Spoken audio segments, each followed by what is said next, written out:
बिस्मिल्लाहिर्रहमानिर्रहीम। हमने एक सीरीज स्टार्ट की है सी शार्प की, तो उसी को थोड़ा सा फर्दर आगे हम मूव करते हैं, आगे उसको बढ़ाते हैं। तो हम आज के लेक्चर में बड़ा एक इंटरेस्टिंग काम करेंगे कि आप अगर सी शार्प के अंदर काम कर रहे हैं, ठीक है, तो हमें कुछ क्वेश्चंस आते हैं कि जी हमें कौन सी लैंग्वेज पे जो है वो काम करना चाहिए, हमें सी शार्प पे आगे जाना चाहिए या वीबी डॉट नेट पे जाना चाहिए।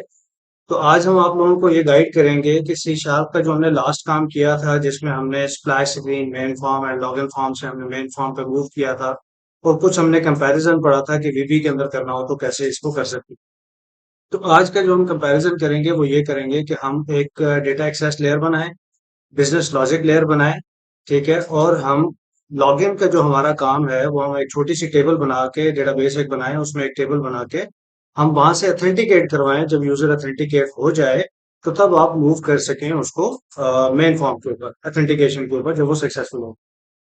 अब इसमें मजे की जो इंटरेस्टिंग चीज है वो ये कि आप देखेंगे कि फॉर एग्जांपल हमारे पास सी शार्प का प्रोजेक्ट है, लेकिन ओवरऑल एक सोल्यूशन क्रिएट होता है किसी भी प्रोजेक्ट के ऊपर, ठीक है। तो उसके अंदर आप सी शार्प बनाए, वीबी डॉट नेट के क्लास लाइब्रेरीज बनाए, उनको आप वाइस वर्सा जो है वो अपने प्रोजेक्ट में आगे यूज कर सकते, ठीक है। तो ये बाउंड्रीज नहीं है कि अगर आपने सी शार्प का प्रोजेक्ट ले लिया है, पहला प्रोजेक्ट आपका सी शार्प है, जो मेन प्रोजेक्ट है, जो मेन एप्लीकेशन, जो स्टार्टअप आपका प्रोजेक्ट है, तो ये जरूरी नहीं है कि आपके नेक्स्ट जो क्लास लाइब्रेरीज है या उसके सपोर्टिव जो एप्लीकेशन उसी के अंदर जो आप प्रोजेक्ट बना रहे हैं वो भी उसी लैंग्वेज में, उसी फ्रेमवर्क के अंदर हो, कि वो सी शार्प के अंदर ही होने चाहिए, ऐसा जरूरी नहीं, ठीक है। तो हम आपको एक बड़े मजे के एग्जांपल देंगे कि फॉर एग्जांपल हमारे पास कुछ लाइन ऑफ कोड जो है वो वीबी डॉट नेट के बने हुए हैं और कुछ लाइन ऑफ कोड जो है वो सी शार्प के बने, ठीक है। अब मेरे पास अगर फॉर एग्जांपल एक डेटा एक्सेस लेयर जो है वो बनी हुई है सी शार्प के वीबी के अंदर, लेकिन मेरा जो मेन प्रोजेक्ट है वो सी शार्प का है, तो मैं उस वीबी की डीएलएल को, उस पूरे कोड को एज अ प्रोजेक्ट जो है अपने सोल्यूशन के अंदर ऐड कर सकता हूँ। फिर वाइस वर्सा उसी के साथ मैं चाहूँ तो उसको सी शार्प में एक और बना के उसको भी यूज कर सकता हूँ। तो आज हम जो इंटरेस्टिंग चीज देखेंगे वो ये देखेंगे कि हमने फ्रंट एंड से डेटाबेस तक जाना है, ठीक है। हमारा मेन प्रोजेक्ट एक आ गया, अब हम एक और लेयर बनाएंगे डेटा एक्सेस लेयर की, जिसके थ्रू हमने डेटाबेस में जाना है, ठीक है। तो उसके साथ सपोर्टेड लेयर हमारी एक बनेगी बिजनेस लॉजिक लेयर की, मीन्स के हमारी जो फ्रंट है, फ्रंट लेयर जिसको हम जीयूआई या प्रेजेंटेशन लेयर कहते हैं, प्रेजेंटेशन लेयर एक्सेस करे बिजनेस लॉजिक लेयर को, जिसके अंदर हम बिजनेस की लॉजिक लिखेंगे कि ये यूजर ऑथेंटिकेट कर रहा है कि नहीं कर रहा, ठीक है। उसके बाद उस यूजर ने जाना है डेटाबेस के अंदर, तो बिजनेस लॉजिक लेयर जो है वो एक्सेस करेगी डेटा एक्सेस लेयर को। डेटा एक्सेस लेयर डेटाबेस के साथ जो उसके कंपोनेंट, एडीओ के कंपोनेंट जो यूज होते हैं वो हम यूज करेंगे, तो वो डेटाबेस को ओपन करेगी, वहां पे क्यूरी हमारी एग्जीक्यूट होगी, वहां से यस नो का रिस्पॉन्स आएगा। वो रिस्पॉन्स बिजनेस लॉजिक लेयर को मिलेगा, बिजनेस लॉजिक लेयर के ऊपर जो डिसीजन लिया जाएगा वो प्रेजेंटेशन लेयर पे लिया जाएगा, जिसकी बेस पे हमने नया फॉर्म ओपन करना है या नहीं करना। तो ये आज के जो इंटरेस्टिंग टॉपिक है, इसमें हम दोनों कम्बिनेशन से लेके चलेंगे कि आप सी शार्प का प्रोजेक्ट है, आप उसके साथ सपोर्टेड वीबी डॉट नेट का प्रोजेक्ट भी यूज कर सकते हैं, सी शार्प का भी यूज कर सकते हैं। क्योंकि इसकी एग्जांपल ये है कि आपका जो डॉट नेट का अपना एक फ्रेमवर्क है, फॉर एग्जांपल हम फ्रेमवर्क यूज कर रहे हैं 4.8, वो फ्रेमवर्क 4.8 जो है वो वीबी डॉट नेट के लिए भी वही है, वही इंजन एग्जीक्यूट होता है, और सी शार्प के लिए भी वही इंजन एग्जीक्यूट होता है, ठीक है। तो उसमें फ्रंट एंड की लैंग्वेज से आपके फ्रेमवर्क पे फर्क नहीं पड़ता, ठीक है। तो ये चीज आज के लेक्चर में हम स्टार्ट करेंगे, तो बगैर वक्त जाया किए स्टार्ट करते हैं।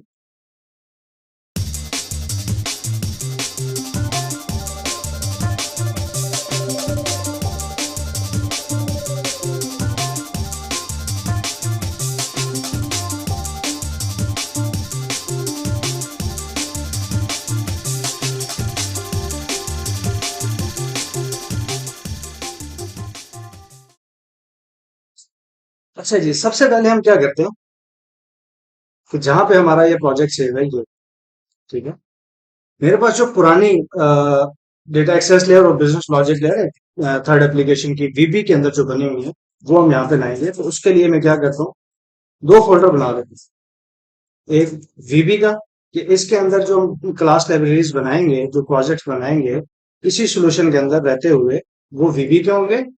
और इसके साथ हम सीएस के भी बनाएंगे। तो पॉसिबल है कि लेक्चर जो है वो 2 से 3 पार्ट्स में, 4 पार्ट्स में चला जाए, तो आपने हमारे साथ रहना ताकि आप इसको एंजॉय कर सकें, ठीक है। अब मैं आता हूँ, मेरा एक पुराना प्रोजेक्ट है, हमने एक और स्टूडेंट्स के लिए बनाया था, तो मैं इसको कॉपी कर लेता हूँ। यहाँ पे मेरे पास डेटा एक्सेस लेयर और बिजनेस लॉजिक लेयर है। ठीक है, तो ये हमारी बनी हुई है वीबी के अंदर। ठीक है, तो मैं आ जाता हूँ वीबी के अंदर, इसको हम यहाँ पे पेस्ट कर, इसमें से जो अननेसेसरी चीजें होंगी वो हम निकाल देंगे, जो नेसेसरी चीजें होंगी सिर्फ उनको हम यूज करेंगे। और एक्चुअली सेकंड वन रह गया, बिजनेस लॉजिक लेयर, इसको भी कॉपी कर लेते हैं, कंट्रोल सी एंड वीबी के अंदर आते हैं। अच्छा सॉरी, दोनों आते, data access layer and business logic. ठीक है, अब हम आते हैं अपने प्रोजेक्ट की। पहले हम करेंगे क्या, करेंगे ये कि हम डेटाबेस में आते हैं। यहाँ पे हम एक न्यू डेटाबेस बना लेते हैं, जिसको हम कहते हैं POS_C#। ठीक है, बिल्कुल सिंपल, नथिंग एल्स, कुछ भी हम इसमें एक्स्ट्रा चीजें छेड़ाछाड़ी नहीं करेंगे, जस्ट सिंपल से एक डेटाबेस बनाएंगे। डेटाबेस के ऊपर हमारा काफी इन डिटेल जो है डेटाबेस की सीरीज, जो हमने लास्ट सीरीज कंप्लीट हुई है उसमें बड़ी डिटेल में चीजें हैं डेटाबेस से रिलेटेड, कि आपने कैसे टेबल बनाना और क्या। तो हम क्या करते हैं कि एक यूजर जो है, इसको इस मिनट करता हूँ, यहाँ पे आते हैं यूएस यूजर्स। यहाँ पे मैं एक यूजर बना देता हूँ, यूजर का नाम लग देते हैं POS, secure authentication POS and POS enforce policy को खत्म कर देते हैं, ये पब्लिक रहेगा। और इसमें हम डेटाबेस दे देते हैं हमारी POSCS और स्टेटस इनेबल एंड एक्सेप्ट। तो हम लॉगिन कर लेते हैं अपने यूजर से, POS नंबर का पासवर्ड। यहाँ पे हम आते हैं तो हम देख लेते हैं कि हमारी जो डेटाबेस है वो एक्सेसिबल है कि नहीं। ठीक है, एक्सेसिबल है। ओके जी, पहले हमने क्या किया, सिंपल से एक डेटाबेस बना लिया। अब ये क्यों बनाए वो मैं आपको अभी थोड़ी देर में गाइड करता हूँ। फिर यहाँ पे अगर आप देखेंगे तो हमारे पास एक सॉल्यूशन है, जिसके अंदर इस वक्त एक ही प्रोजेक्ट है। ठीक है, तो उस सॉल्यूशन के अंदर आप मल्टीपल प्रोजेक्ट जो है वो बना सकते हैं। ठीक है, उसके बाद प्रोजेक्ट बनाने से पहले मैं क्या करूंगा कि मैं अपने प्रोजेक्ट की प्रॉपर्टी में आऊंगा, सेटिंग्स करूंगा। तो सेटिंग्स में यहाँ पे हमें क्या क्या चीजें चाहिए डेटाबेस के कनेक्शन को बनाने के लिए। ठीक है, हमें उसके लिए चाहिए होता है data source. Data source means कि आपकी IP, server name, host name, what जो भी। ठीक है, तो ये मेरा जो होस्ट है, जो डेटा सोर्स है, वो है सर्वर 3 के नाम से। मेरी जो लोकल आईपी है मैं वो भी यहाँ पे दे सकता हूँ, जिसके थ्रू बेसिकली हम सर्वर को ओपन कर सकें, एक्सेस कर सकें। उसके बाद हमें चाहिए होती है डेटाबेस। ठीक है, तो डेटाबेस हमारी कौन सी है जी, अभी हमने बनाई POS_CS। उसके बाद हमारे पास आ जाता है यूजर आईडी, कि आपका यूजर क्या है। यूजर हमारा POS है और उसका पासवर्ड क्या है, POS है। ठीक है, तो हमने क्या किया, ये वाली डेटाबेस बनाई इस सर्वर के अंदर। अगर आप यहाँ पे आए तो ये देखिए सर्वर 3, सर्वर 3 के अंदर हमने ये डेटाबेस बनाई, और इस डेटाबेस को हमने क्या किया, एक यूजर दे दिया कि ये वाला यूजर जो है वो इसका करता था। ठीक हो गया। अच्छा, उसके बाद ये काम आपका हो गया, आप इसको करें सेव एंड बाय। अब हमने क्या करना है कि हम एक डेटा एक्सेस लेयर जो ऑलरेडी हमारी किसी और लैंग्वेज में बनी हुई है, लेकिन डॉटनेट फ्रेमवर्क की, तो इस सॉल्यूशन के अंदर मैं क्या करता हूँ, ऐड कर लेता हूँ एक फोल्डर।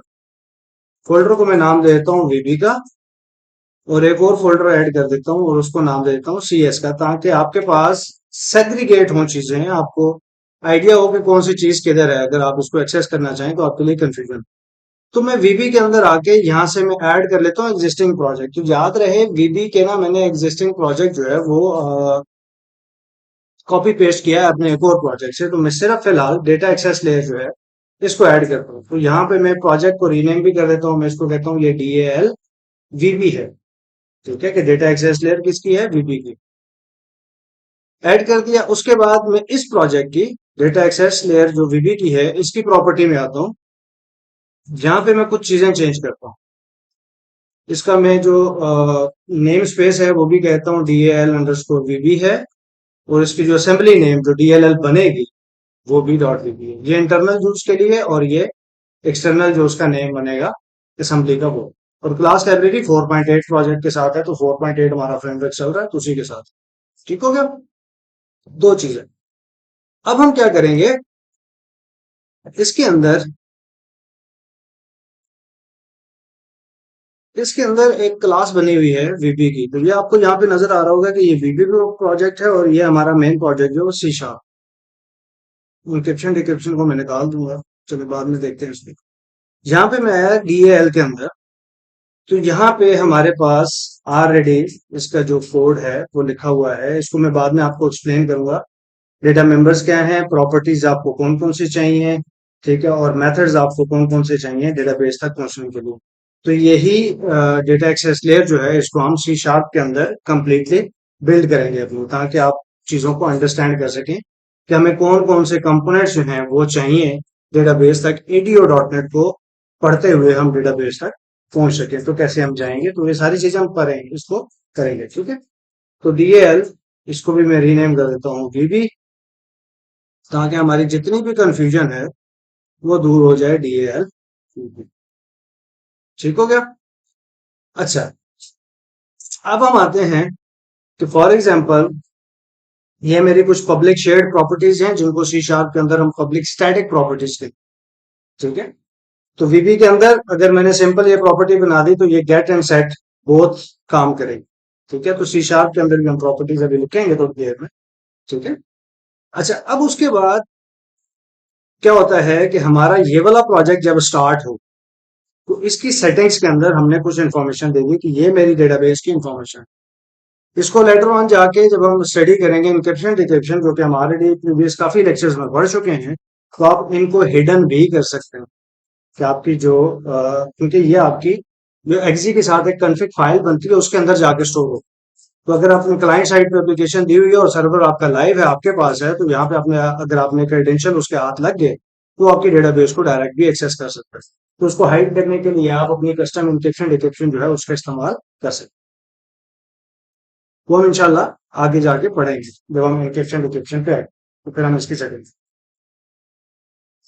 तो इस सेटिंग को हमने क्या करना है, रीड करना है। कब रीड करना है? जब हमारा प्रोजेक्ट जो है वो स्टार्ट। तो हमारा जो प्रोजेक्ट सी शार्प में स्टार्ट होता है वो सबसे पहले प्रोग्राम फाइल जो है वो एग्जीक्यूट। तो प्रोग्राम फाइल के अंदर हमारा जो मेन का इवेंट है ये एग्जीक्यूट होता है। तो इस मेन के इवेंट में मैं ये चाहता हूं कि ये क्या करे कि जो हमारी प्रॉपर्टीज हैं, ये वाली चार प्रॉपर्टीज जो सेटिंग्स के अंदर हैं, इन सेटिंग्स को पास कर दे उन प्रॉपर्टीज को वैल्यूज, ताकि हमें इस डेटा एक्सेस लेयर के अंदर जब हम कनेक्शन स्ट्रिंग बिल्ड करें, ठीक है, तो ये जब हम कनेक्शन स्ट्रिंग बिल्ड कर रहे हों, तो यहाँ पे हमारे लिए वो चीजें अवेलेबल हों। हमारे पास सर्वर का नेम होना चाहिए, डेटाबेस का नेम होना चाहिए, यूजर आईडी होनी चाहिए और पासवर्ड होना चाहिए। ठीक है, तो इसके लिए हम आएंगे प्रोग्राम फाइल के अंदर। तो यहाँ पे स्टार्ट में मैं क्या लिखूंगा, properties properties dot settings dot default dot. तो हमने क्या बनाया था सबसे पहले, डेटा सोर्स। तो ये हमारी प्रॉपर्टी है जो हम एक्सेस कर पा रहे हैं यहाँ पे प्रॉपर्टी के क्लास के अंदर से, लाइब्रेरी के अंदर से। तो इसको मैंने पास ऑन करना है किसको? अब मैंने पास ऑन करना है यहाँ पे डेटा एक्सेस लेयर को। उसके अंदर एक क्लास है वीबी की, ठीक है, उसके अंदर जाके एक प्रॉपर्टी है उसको। तो मैं क्या करूंगा कि अगर इस प्रोजेक्ट को मैंने यहाँ पे एक्सेस करना है, तो मैं रेफरेंसेस के अंदर आके ऐड करूंगा मेरे प्रोजेक्ट सोल्यूशन, और इसके अंदर जो मेरे प्रोजेक्ट्स हैं उसको, तो मैं एज अ रेफरेंस जो है उसका ऐड कर दूंगा। तो ये मेरा रेफरेंस ऐड होगा DAL_VB के अंदर। ठीक है, तो यहाँ पे मैं करूंगा DAL_VB डॉट DAL_VB की क्लास है डॉट, इसके अंदर डेटा सोर्स है वो इक्वल हो जाए इस प्रॉपर्टी के। सॉरी, इस प्रॉपर्टी में। ठीक है, तो इसी की मैं चार कॉपीज बना लेता हूं। तो दूसरी चीज हमें क्या चाहिए होती है, डेटाबेस। डेटाबेस तीसरी चीज हमें चाहिए यूजर आईडी, चौथी चीज हमें चाहिए पासवर्ड। तो ये कहाँ से आएंगे? ये हमारी प्रॉपर्टी से आएंगे, जहाँ पे डेटाबेस का नेम हमने लिखा हुआ है, जहाँ पे हमने user ID as a POS दिया हुआ है, और यहाँ पे हमने पासवर्ड एज अ पीओएस दिया हुआ है। वो हमें चाहिए कहाँ पे? एक दूसरी क्लास में, जहाँ पे दूसरे प्रोजेक्ट के अंदर, जहाँ पे हमने क्लास के अंदर कुछ प्रॉपर्टीज बनाई हुई है, उनको हमें वैल्यूज असाइन कर देंगे। ठीक है। अब ये वैल्यू जब प्रोजेक्ट स्टार्ट होगा, असाइन तो हो गई। अब इन वैल्यूज को हमने रीड करना। तो ये क्या करेगा? जब ये प्रोजेक्ट स्टार्ट होगा, उसके बाद हमारे पास आएगा लॉगिन फॉर्म। किधर है जी? ये रहा हमारा लॉग। तो हमारे पास लॉगिन फॉर्म एग्जीक्यूट होगा, तो लॉगिन फॉर्म के ओके के बटन के ऊपर, जो हमने ऑलरेडी एक मैसेज बॉक्स लिखा था, मैं इस मैसेज बॉक्स के अंदर कॉल करवा लेता हूँ अपनी एक प्रॉपर्टी को। कौन सी प्रॉपर्टी को? DALVB.DALVB. मेरा डेटा सोर्स, कि मेरा जो डेटा सोर्स है वो मुझे मिल जाए, और इस कोड को हम कमेंट आउट कर देते हैं, कि मुझे मैसेज बॉक्स में शो हो जाए कि मेरी जो डेटा एक्सेस लेयर मैंने बनाई, जो VB.NET की थी, प्रोजेक्ट सी शार्प का है, तो वहां पे मेरी डेटाबेस का जो सर्वर का नेम है, वो मुझे एज अ मैसेज बॉक्स में शो। तो मैं इसको एग्जीक्यूट करता हूँ।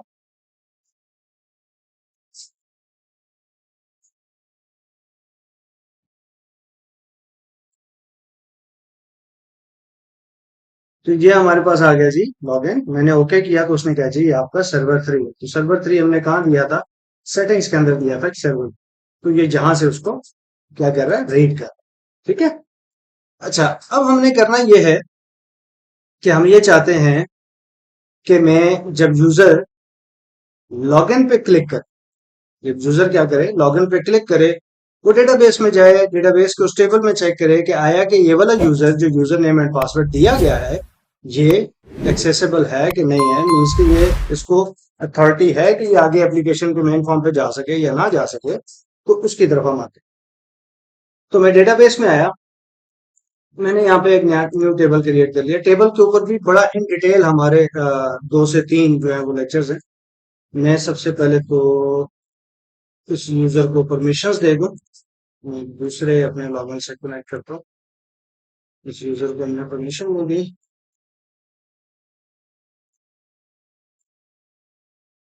तो हम आते हैं script, login, US, property, server role, user mapping. इसको हमने POSDBOS पे रिव्यू है, और ये एडमिन है इस डेटाबेस में। ठीक है सर। इसको हम यहाँ पे रिफ्रेश करेंगे,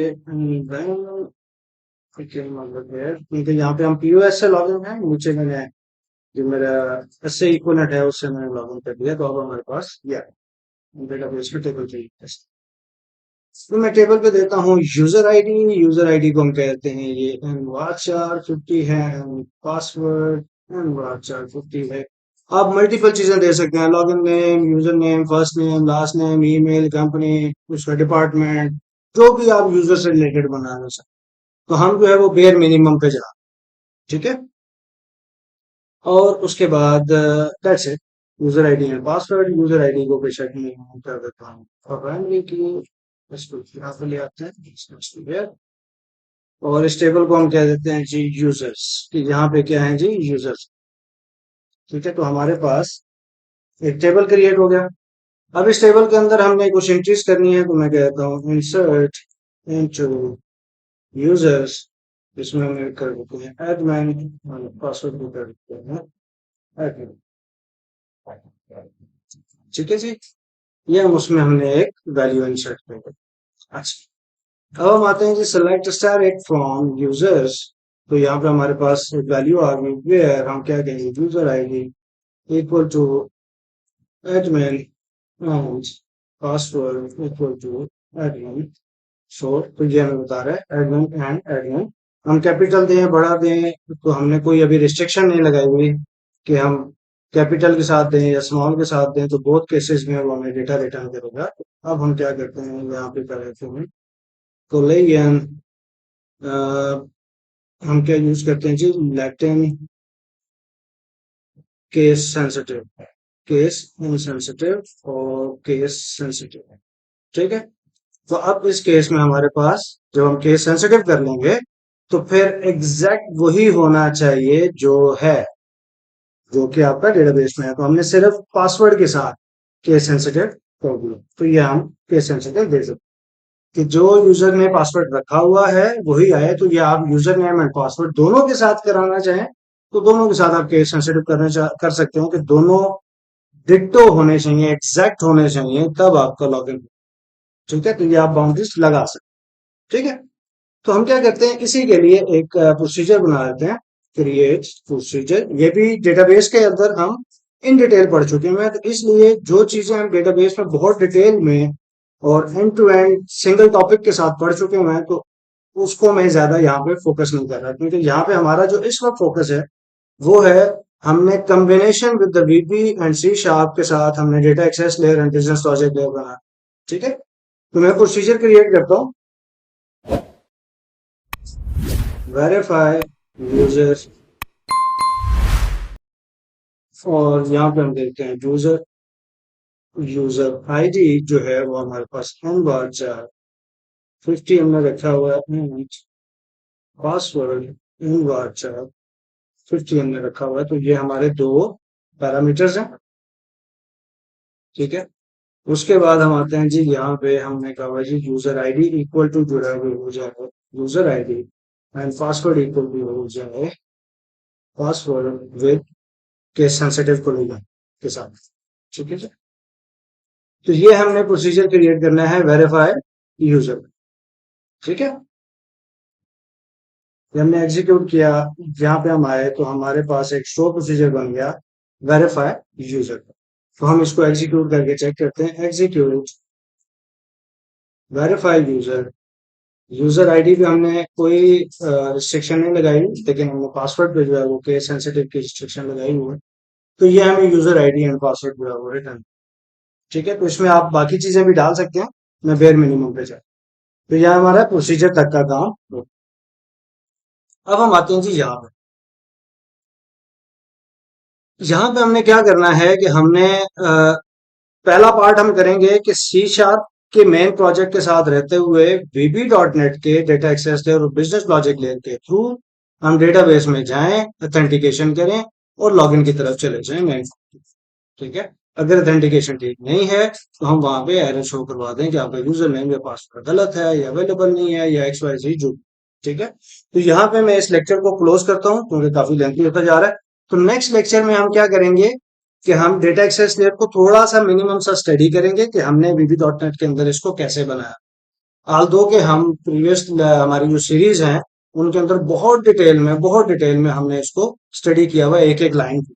लेकिन जब हम सी शार्प की बनाने जाएंगे डेटा एक्सेस लेयर, तो मैं आपको सेम उसी तरह से इन डिटेल एक एक लाइन जो है इसके अंदर हम गाइड करें।